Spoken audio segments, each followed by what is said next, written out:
Centro de Estudos Superiores de Tabatinga, Amazonas. Programa de pós-graduação em Relações Internacionais e Geopolítica da Pan-Amazônia Lato Sensu. Meu nome é Valeri Nicolas de Brito Bacelar. Estaremos juntos na disciplina de Direito Internacional e Teoria da Integração. Em nossa unidade 2, trataremos de conceitos e teorias da integração com as aulas 3 e 4. Uma rápida apresentação, sejam muito bem-vindos. Nosso curso de Direito Internacional e Teoria da Integração possui 3 unidades assíncronas, 6 aulas ao total, no sistema Google Classroom, onde trataremos das teorias, conceitos e noções do direito constitucional brasileiro, direito internacional público, direito internacional privado, foi o que nós verificamos na unidade 1, e, no momento, integrações internacionais e regionais, entre outros, tanto com conceitos clássicos e atualizados. Acredito que aprenderemos muito juntos, pois cada uma de vocês tem muito a contribuir com suas experiências pessoal, acadêmica e profissional. Lembrando, aqui somos todos docentes e discentes. Grato e excelente curso a todos. Novamente, uma rápida meditação sobre a justiça, de um poema de Bertolt Brecht, A Justiça é o Pão do Povo. Em nosso conteúdo programático, na aula 3, teremos integração e cooperação regional e internacional. Falaremos sobre a união e separatismos entre Estados das Américas e Europa. Peço aqui a leitura dos Fundamentos da Geopolítica Clássica, edição recente de 2021, domínio público. Teoria das Relações Internacionais de 2012, mas bastante atual. Falaremos também sobre a doutrina Monroe, América para os americanos. Vocês se lembram que a doutrina Monroe é uma doutrina que veio dos Estados Unidos da América do Norte.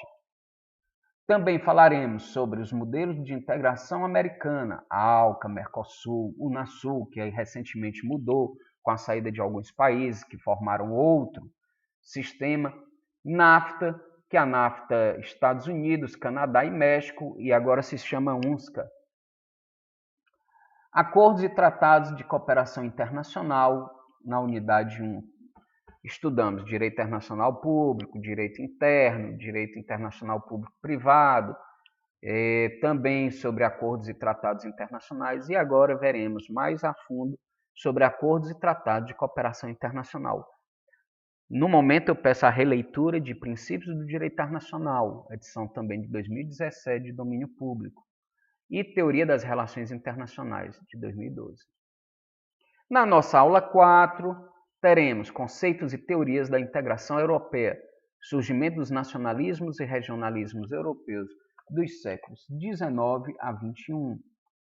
Aqui trataremos também um breve histórico da Comunidade Europeia, criação e unificação de políticas e economias dos países membros da União Europeia e o processo de europeização das políticas nacionais. Todos esses livros aqui estão no sistema Google Classroom. Esse momento nosso de diálogos e saberes, sempre eu passo esse momento para que a gente possa fazer uma rápida reflexão e procurar outras referências. O que é que nós trouxemos dos nossos bancos escolares, da graduação, da pós-graduação? Eu acredito que alguns também já fizeram outras disciplinas em outras matérias, vamos dizer assim.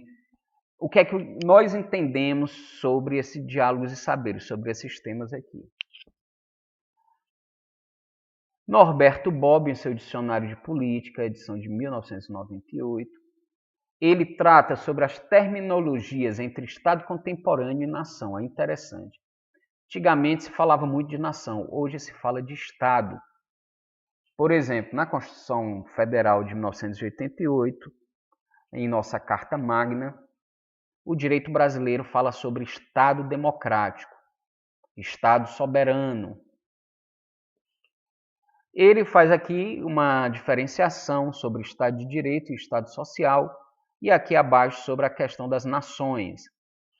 Então, uma definição de Estado contemporâneo envolve numerosos problemas, derivados principalmente da dificuldade de analisar exaustivamente as múltiplas relações que se criaram entre o Estado e o complexo social. e de captar depois os seus efeitos sobre a racionalidade interna do sistema político. Esse dicionário de política é muito bom, muito bom. Se vocês puderem baixar, vocês colocam Dicionário de Política Norberto Bobbio, UNB. Aqui abaixo, a superação das nações. Aqui, ó, a nação seria a ideologia do Estado burocrático centralizado. A superação desta forma de organização do poder político implica a desmistificação da ideia de nação. Então, Norberto Bobbio faz uma diferenciação entre Estado e nação. Aqui, Estado de Direito e Estado Social. No caso do Brasil, é um Estado democrático, um Estado soberano. Esse livro aqui também, da Fundação Alexandre Guzmão, do Ministério das Relações Exteriores, ele é excelente, você baixa também gratuitamente, domínio público. Teoria das Relações Internacionais, o doutrinador Castro, nós já sabemos a diferença entre doutrina e jurisprudência. Jurisprudência, decisão dos tribunais. Doutrinador são aqueles especialistas que estudam sobre um determinado tema. Então, ele quer explicar sobre a questão do Estado. O que significa o Estado? Formas de Estado pode ser unitário, federal e confederado. Forma de governo, república e monarquia. O Brasil, República Federativa do Brasil, República Federativa do Brasil. Sistema de governo presidencialista. Nós não temos parlamentarismo nem um sistema misto. Nosso regime político democrático, Estado democrático, presidencialista, republicano e federal. E ainda esse desencaixe do Estado-nação. É interessante. Olha só, o Estado diz respeito à lógica de gestão das lealdades internas, pacíficas ou conflitivas, e também ao processo histórico de articulação de diferentes formações sociais, étnicas, culturais, religiosas e linguísticas no interior da nação ou no cerne das várias nações existentes no Estado. Uma coisa interessante é que na região amazônica existe a nação ticuna, um desejo dos ticunas em criar uma nação própria. De acordo ainda com Bobbitt, houve uma transformação linear dos vários formatos de Estado a partir do final da Idade Média e do Renascimento italiano até o Estado pós-westfaliano. Vocês se lembram daquele que nós falamos, não é? Sobre 1648, a paz de Westfália na Europa. Vocês se lembram? Ele fala aqui novamente. Olha só a evolução. O Estado principesco, príncipes. Estado régio, no caso, rei. Estado territorial, o Estado de territórios. Nação-Estado, olha só. Estado-nação, já teve uma mudança de nação-estado para Estado-nação. E agora o Estado-mercado. Já agora é final do século XX e XXI. Novamente, vamos relembrar o que nós já estudamos. Vocês se lembram aqui do alinhamento do mundo bipolar? Estados Unidos de um lado, União Soviética do outro. Então, nesse momento aqui, o mundo estava bipolar. Depois da queda do Muro de Berlim, houve uma ampliação dos estados, não houve mais, vamos dizer assim, a bipolaridade, mas assim a multipolaridade. Nesse momento aqui, nós vemos aqui o NAFTA, que já mudou de nome. Nós temos aqui, nessa região, vocês se lembram, o Pacto Andino, andino por causa dos Andes. Nós temos o CARICOM, Caribe, né? Nessa região do Caribe. Nós temos Mercosul, Pronasul. Aqui também nós temos a União Europeia. Aqui nós temos a ASEAN, né? São os países asiáticos, né? Os tigres asiáticos. Nós temos aqui a Índia.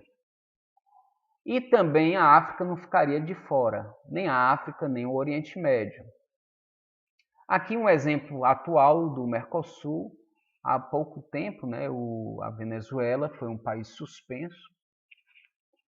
E Norberto Bobbio, novamente, no Dicionário de Política, fala sobre a questão da integração e regionalismo.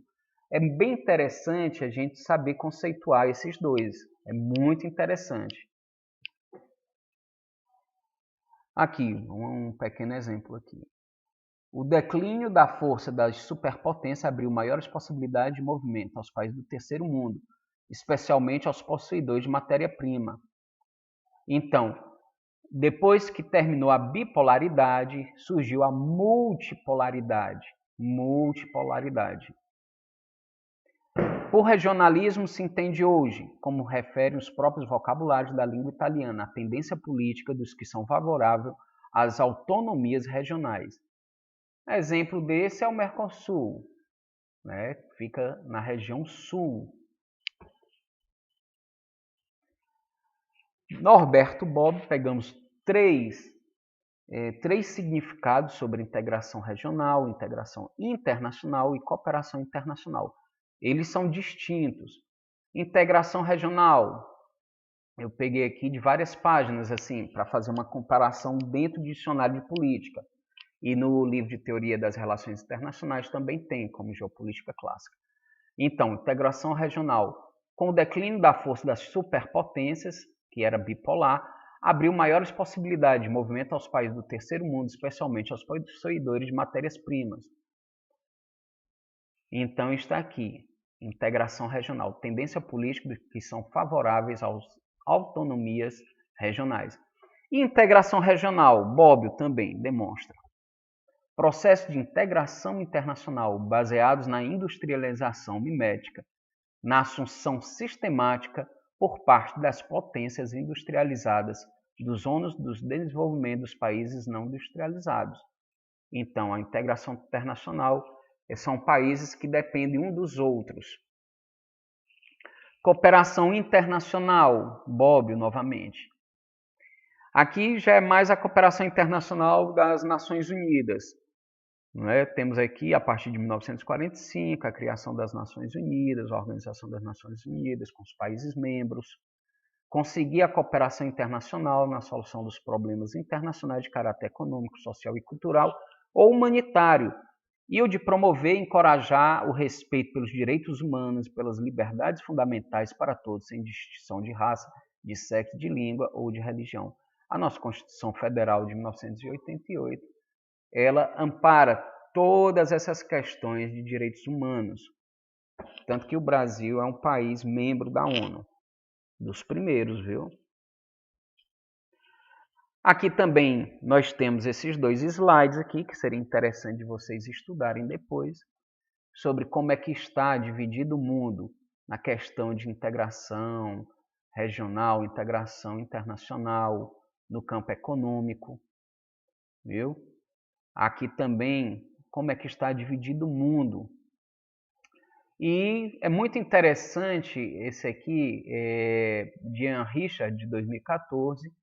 Aqui vamos traduzir rapidamente do francês para o português. Integração regional, regionalização, regionalismo, são nomes e coisas, né? Les mots et les choses. Regionalização, mas lá é traduzido, viu? Vocês podem entrar nesse site aqui, ó, aqui embaixo, lá é traduzido ao português. Então, o que é regionalização? Aqui a raiz região designa simplesmente por facilidade uma escala intermediária entre o local nacional e o mundial global. Falamos então de regionalização das trocas comerciais, dos fluxos migratórios, de fluxos de toda a natureza. E regionalismo, ideologia política, econômica ou gerencial que leva um ator a pensar que a vizinhança regional deve ser prioridade estratégica da sua região.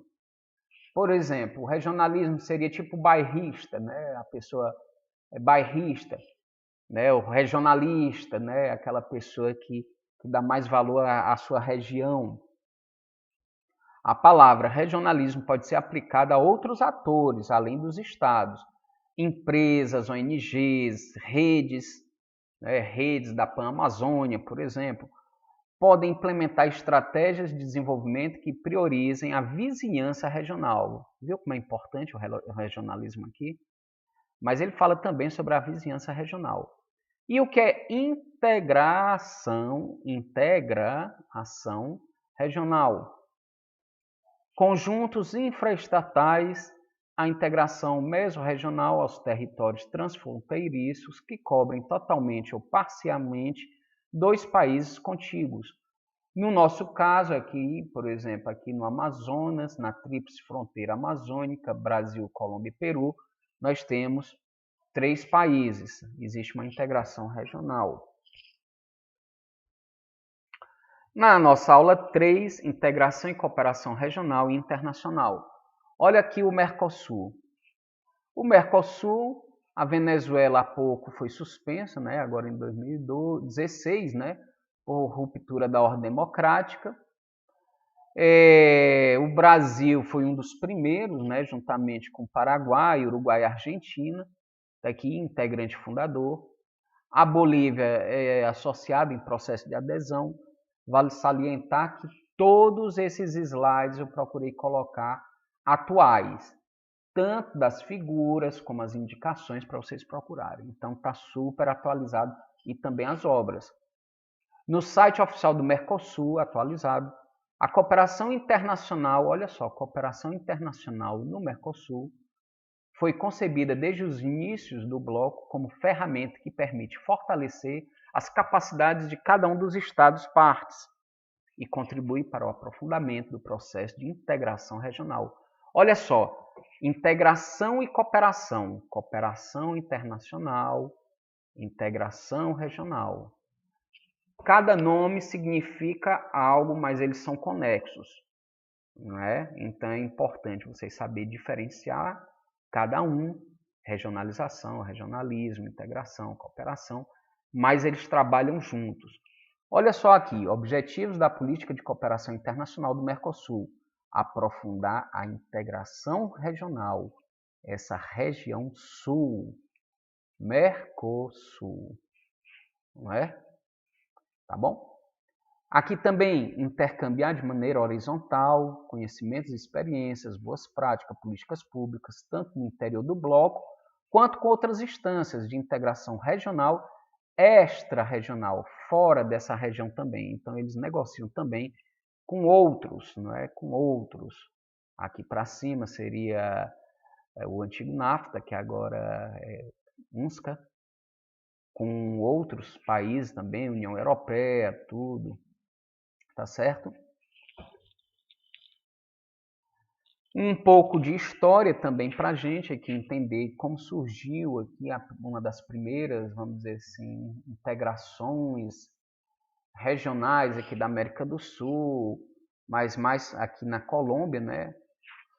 Que seria a Gran Colômbia, teria Venezuela, Colômbia, Peru, Equador, Bolívia, né?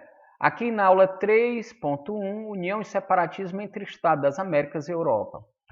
Então, vamos entender aqui a Gran Colômbia, né, em 1819, 1830.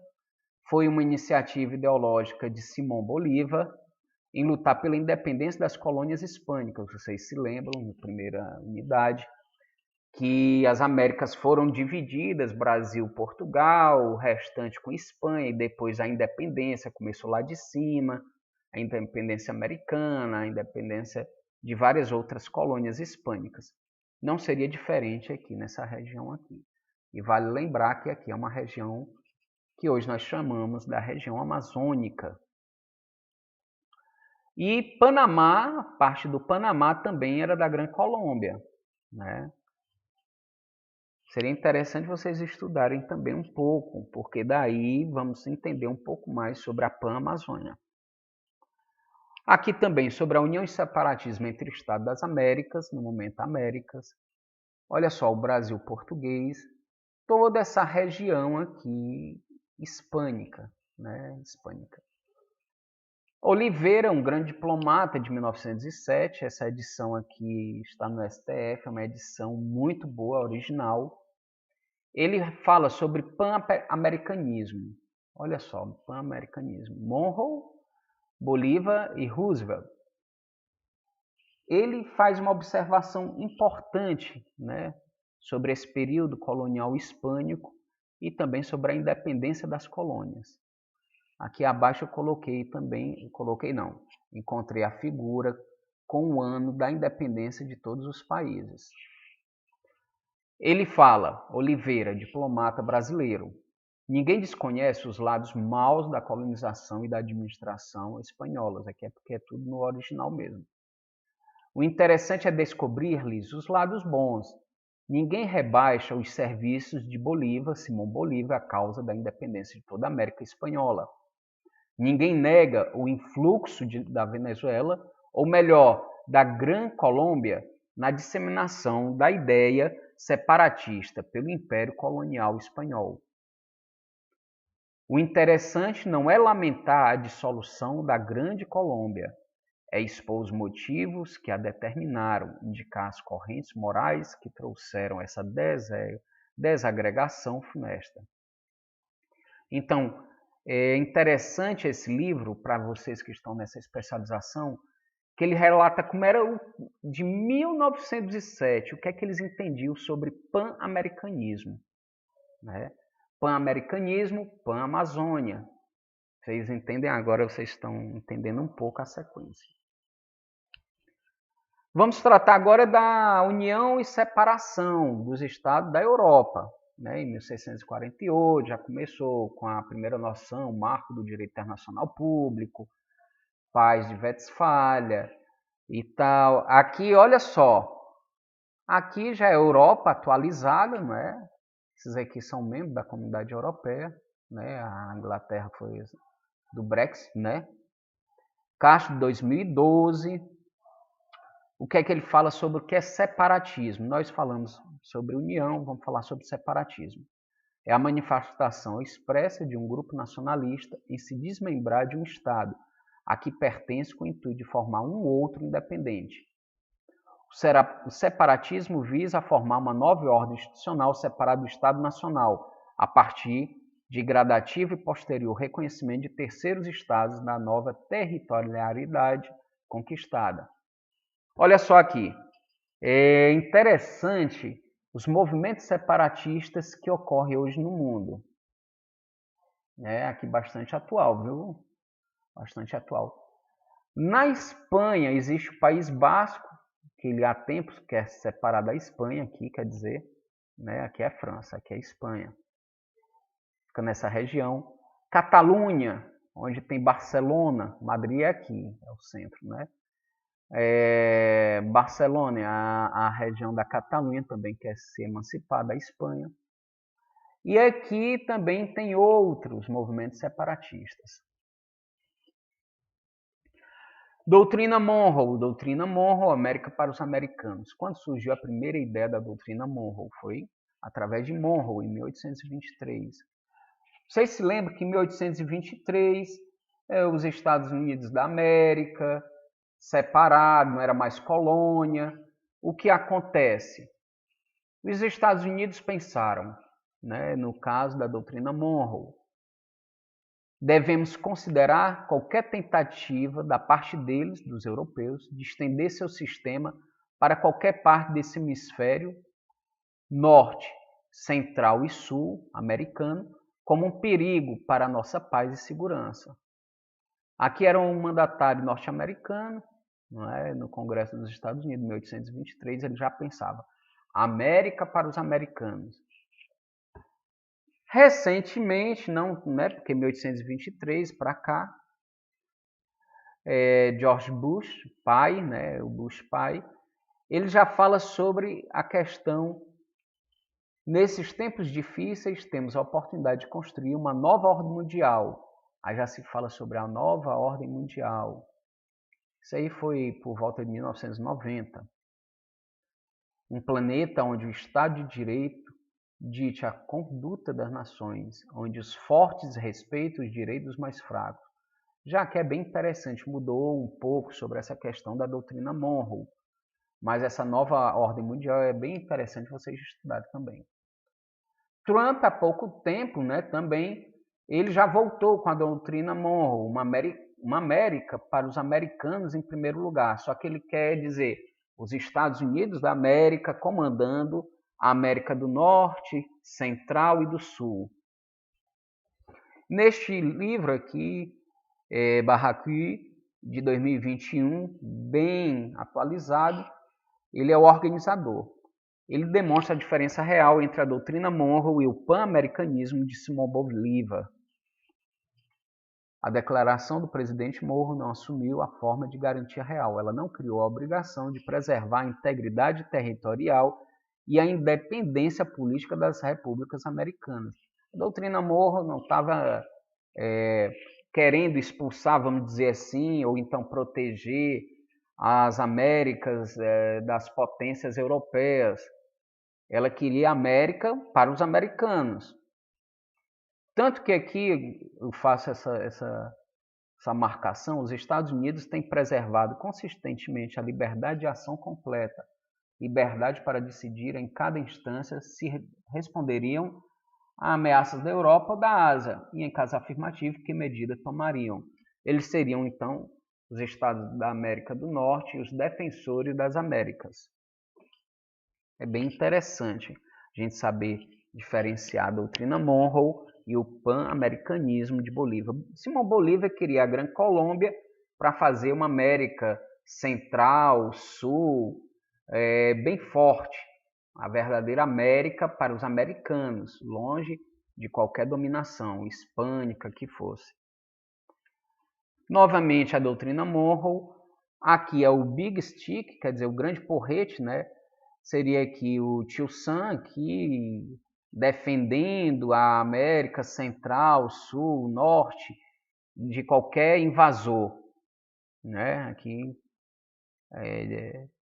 seria a política, né? A política do Big Stick Policy, o grande porrete, né? Seria o defensor. Corolário Roosevelt, do presidente Theodore Roosevelt, o Theodore Roosevelt, por exemplo, estabeleceu uma esfera de influência do EUA, Estados Unidos da América, em boa parte da América Latina. Ele chamava, como eu disse antes, de diplomacia do porrete. Olha só aqui, interessante vocês. Importância de mapear as esferas de influência e suas dinâmicas de regulação, autorregulação e controlabilidade endógenas e exógenas. Endo para dentro, exógenas para fora. Novamente aqui, né, aquela edição de Teoria das Relações Internacionais de Castro. O corolário Roosevelt, do início do século XX, advém da doutrina Monroe, de 1823, como nós falamos, atualizando-a do contexto de demarcação das esferas de influência dos Estados Unidos da América na América Latina, por meio do uso do Matchpolitik, que teve, pelo lado latino-americano, reações diversas, e estas eram geralmente expostas nos congressos pan-americanos e nas conferências pan-americanas. Tá bom? Então é bem interessante a gente entender a doutrina Monroe e o pan-americanismo de Simão Bolívar, sabermos a diferenciação. Aqui, doutrina Monroe, 1823, Big Stick, né, o grande porrete, né, a política do grande porrete aqui, em 1981, e a nova ordem mundial de 1991, né, de Bush pai. Esse Neves aqui foi uma revista aqui da Marinha, né, muito interessante. Ele fez uma retrospectiva sobre o governo George Bush de 2001 a 2004. Ele fez uma análise dos documentos, né, sobre a estratégia de segurança do século XXI. Mas podemos ver aqui que a estratégia dos Estados Unidos, isso aqui é tudo atualizado. Olha só, 2020, 2019 aqui. As bases americanas, onde é que se estão em todo o mundo, e principalmente na América Central, América do Sul. América para os americanos. Olha só. Depois vocês vão ver. Aqui está tudo atualizado aqui. Tá certo? Esse artigo de Neves é bem interessante. Bem interessante. Com o fim da Guerra Fria, como vocês já sabem, uma nova ordem mundial foi declarada pelo presidente George Bush no início da década de 90, como nós falamos, nova ordem mundial. Tanto extensão como intensidade e tamanho da turbulência global e o mundo com que o governo Bush estava acostumado a lidar estava chegando ao fim. A bipolaridade, hoje nós temos a multipolaridade. E havia necessidade de definir suas prioridades. Olha só os aspectos adicionais que acompanhavam essa ideia central. Estados Unidos devem apresentar a liderança necessária para estabelecer e proteger a nova ordem que estava surgindo, convencendo potenciais competidores de que não necessitavam aspirar a uma posição mais agressiva para proteger os seus legítimos interesses. Estados Unidos devem desencorajar outras nações de industrialização avançada em desafiar a liderança americana ou procurar estabelecer uma ordem política ou econômica regional. Estados Unidos devem manter mecanismos para dissuadir potenciais competidores de aspirarem a um maior espaço regional, atenção, maior espaço regional, ou a buscarem uma dominação no globo como um todo. Então, vamos dizer assim, a doutrina Monroe até hoje ela não morreu, ela continua. Aqui, modelos de integração americana, ALCA, Mercosul, Unasul, NAFTA, que é a CUSMA, né? CUSMA. Canadá, os Estados Unidos, né? United States, México, né? Ele está aqui. A NAFTA criou agora, ela está em outro patamar, viu? A população aqui interessante, que atualmente, né? Aqui foi de 2018, salvo engano, né? Nós temos aqui México, Canadá e Estados Unidos possuem 493 milhões de pessoas. Então, é um grande poder econômico com os Estados Unidos bélico. Né?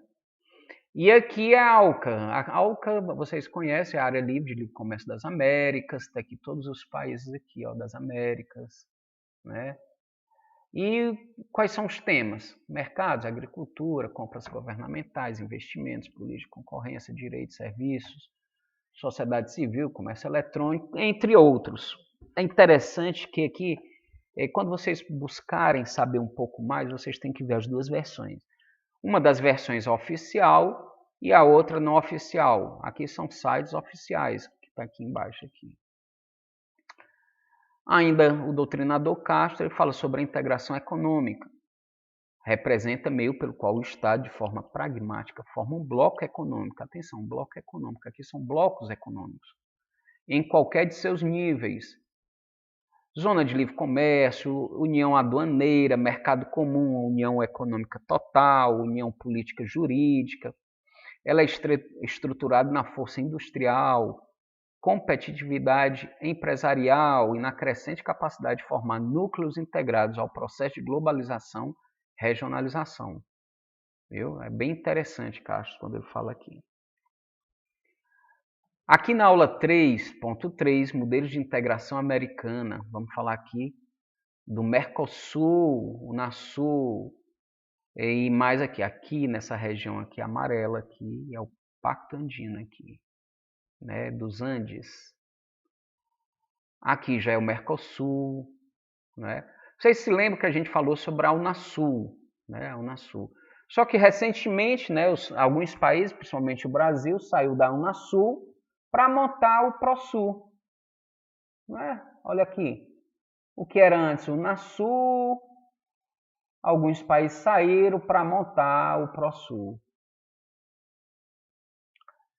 E Brant aqui, edição de 2019 também, ele fala que a tendência de integração entre os estados por meio da criação de organizações e tratados nas últimas décadas não foi ignorada pela Constituição Federal de 1988, a nossa Constituição. Tanto que no parágrafo 1 de seu artigo 4º, que nós vimos na unidade anterior, vamos rever agora, que o país buscará a integração econômica, política, social e cultural dos povos da América Latina. América Latina, no caso, América Latina, México para baixo. Não é? Estados Unidos, Canadá, no caso aqui da América Latina, não conta. Tá certo? Visando a formação de uma comunidade latino-americana de nações. A Constituição deixa claro o reconhecimento pelo Brasil de que as relações entre os Estados têm se desenvolvido de forma a exigir maior cooperação entre eles e demonstra seu interesse em participar deste processo. O direito de integração é, portanto, aquele criado a partir de tratados internacionais de conteúdo econômico, olha só, conteúdo econômico, ou pelos órgãos comunitários, aos quais esses mesmos tratados atribuem tal competência. Então, não existe somente o Mercosul, Unasul, Prosul, existe a União Europeia, Tigre Asiáticos, vários outros países que se juntaram, que fazem das relações internas, relações internacionais, regionais, e é o que vamos aprender também. Aqui é a comunidade andina, né? Aqui, olha só, isso aqui é a comunidade andina, né? Os países que possuem aqui os Andes. Aqui o Brasil, né? Com a comunidade andina, tudo. Essa região aqui nós podemos ver que é o tratado, né? É o que nós vamos estudar. Existe um tratado de cooperação amazônica, né? A gente lembra dos tratados e acordos internacionais. Olha só essa região aqui. É a Grande Amazônia. É a Grande Amazônia. Para cá são os Andes, ó. Né? Tá bom? Aqui Castro também aqui, em 2002, ele fala sobre os mesosistemia, que é um recorte feito a partir dos continentes e de suas áreas atreladas ao mundo, ou seja, os continentes e suas diversidades e engrenagens, assim compreendidos, representam as regiões para as relações internacionais. A América Latina, no qual o Brasil faz parte, por exemplo, é uma região do hemisfério pan-americano ou ocidental. A América Latina é, com efeito, um mesosistema. A América Platina, né, também se encaixa neste conceito. A Unasul, né, que agora alguns países foram para o Prosul, né, está vinculada a uma unidade mesosistêmica de análise. Aqui ele fala mais aqui. As grandes reservas ambientais, como a Amazônia Sul-Americana, né, existe a Amazônia Legal brasileira e a Amazônia Legal internacional.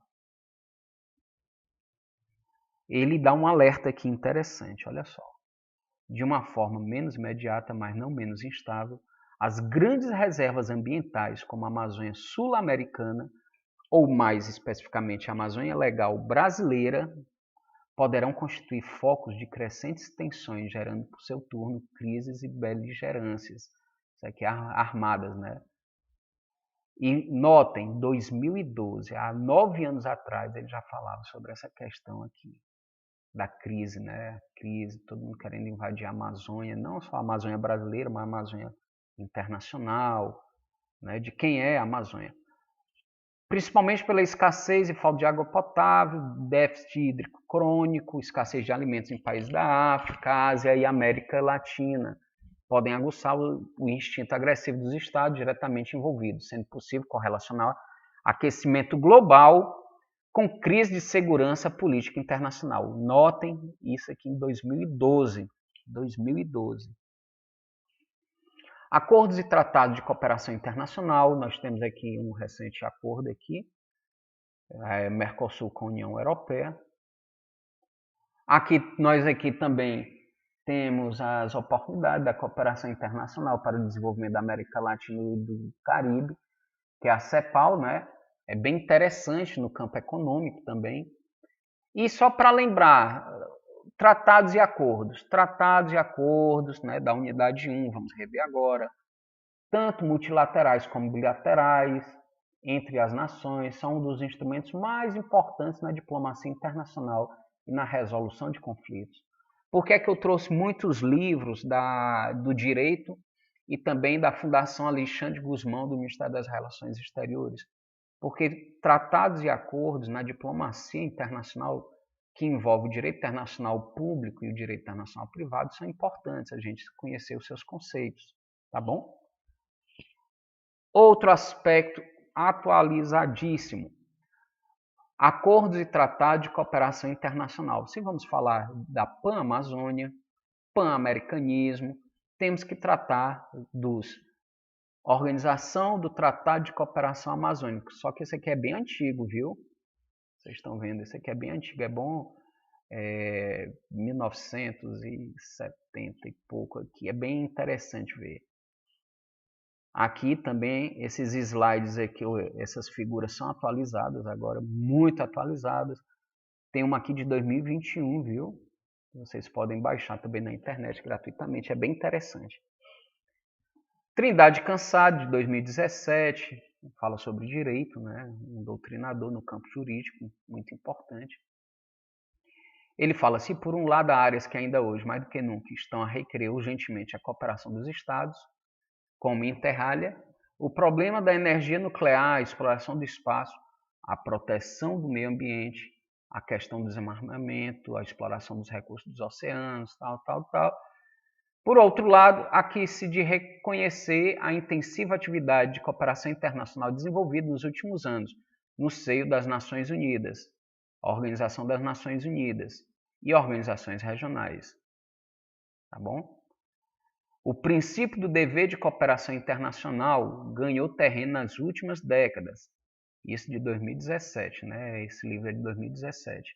Se levarmos em conta, por exemplo, né? Esse termo quer dizer, por exemplo, a relevância da cooperação internacional em várias áreas, como, por exemplo, nas operações de manutenção e construção da paz dentro do âmbito do direito das Nações Unidas. Tá bom? Aqui, a cooperação internacional intensificada tem contribuído para o desenvolvimento impressionantes nas últimas décadas em determinados domínios do direito internacional, como, por exemplo, a proteção internacional dos direitos humanos, como nós falamos na unidade 1, e do meio ambiente humano. Então, olha a importância do direito internacional e da diplomacia nos seus acordos e tratados. Rapidamente, vamos falar dos conceitos e teorias da integração europeia. Aqui, em 1951, foi antes da Comunidade Europeia, existia aqui o tratado, que era a Comunidade Europeia do Carvão e do Aço, denominado de CECA. Iniciou primeiro em 1951 com esses países aqui: Alemanha, Bélgica, França, Itália, Luxemburgo e Países Baixos. Essa comunidade aqui, CECA, foi a precursora da Comunidade Europeia. Viu? Hoje a Comunidade Europeia é essa aqui. A Comunidade Europeia não é mais a Comunidade Europeia do Carvão e do Aço, mas ela hoje é a Comunidade Europeia. Aqui no 4.1, surgimento dos nacionalismos e regionalismos europeus no século XIX a XXI. Segundo Costa, esse livro é bem interessante, de 2017, também está no Google Classroom. Ele fala sobre o que é o novo regionalismo. Nesse contexto, estudiosos buscaram compreender por que os Estados-nações, vocês se lembram, eram nações-estados, se tornaram Estados-nações. E hoje, Estados-mercado. São Estados que cooperam entre organizações internacionais e, mais especificamente, como é possível explicar o número crescente de instituições de cooperação regional em todo o mundo, Mercosul, ASEAN é Ásia. E se a comparação poderia ser uma ferramenta útil para compreender os diferentes casos de integração regional. Então, agora existe um novo tipo de regionalismo, não é, do que nós estudamos hoje. Existe uma nova concepção de regionalismo. E sobre a europeização, também Costa, de 2017. Olha só aqui. A literatura teórica e empírica sobre a europeização representa uma grande tendência nos estudos europeus desde o início dos anos 90. Ela progressivamente se tornou um rótulo abrangente para investigar todos os tipos de transformações em diversos objetos, instituições, organizações, políticas, paradigmas, ideias, percepções, agentes. induzidas pela unificação econômica. Olha só, por isso que a gente tratou também de união e separatismo, no caso, unificação econômica, social, jurídica e política da Europa. A União Europeia, né, essa aqui é a União Europeia descrita como organização sui generis. Sui generis, nós lembramos, né, ela é única, ela é diferenciada. Não pode ter uma política externa sui generis. Ela é caracterizada como multifacetada, englobando uma variedade de áreas, como multimétodo, ou seja, que combina diferentes métodos de tomada de decisões, e como multinível, que depende das esferas nacional e europeia.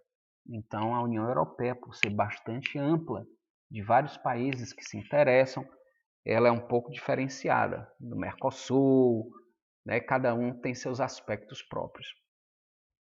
Outro breve histórico da Comunidade Europeia, nós podemos ver que a atual Comunidade Europeia, né? Esse espaço Schengen aqui é um espaço aqui de que o europeu ele possui um passaporte de livre acesso, ele pode ir aqui transitar tranquilo, como se ele estivesse no próprio país, né? Castro 2012 demonstra o momento da nova Europa pós-guerra. Aqui é um pouco de histórico, né? Vocês se lembram, né, da Segunda Guerra Mundial, da reconstrução da Europa por meio do Plano Marshall, né? O meio de superação do longo conflito franco-germânico, unificar a Europa. Então, a Europa sempre foi muito dividida, sempre teve muitas guerras.